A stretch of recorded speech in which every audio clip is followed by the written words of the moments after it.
Mga kapuso, tinatawid ngayon ng Bagyong Hener ang Northern Luzon.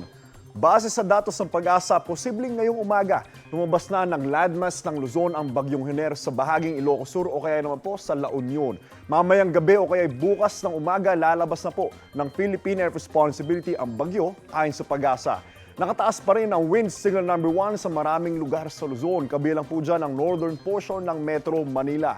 Patuloy namang lumalapit sa PAR ang bagyong may international name na Pulasa. Namataan po ito ng Pag-asa sa layong 1,980 kilometers east of Central Luzon. May lakas po yan na 65 kilometers per hour at bugsong aabot po sa 80 kilometers per hour. Sa mga oras na ito ay kumikilos po yan pa north-northwest sa bilis na 15 kilometers per hour. Mga kapuso, bukas ng gabi, posibleng nasa loob na po ng Philippine Air Responsibility ang nasabing bagyo na bibigyan ng local name na Helen. Hindi naman po ito inaasahang magla-landfall sa bansa pero palaalakasin nito ang hanging habagat. Mga kapuso, paalala po, stay updated and stay safe.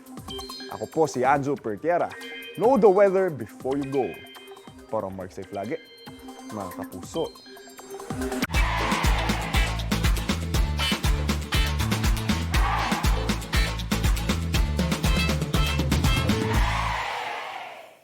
Igan, mauna ka sa mga balita. Mag-subscribe sa GMA Integrated News sa YouTube.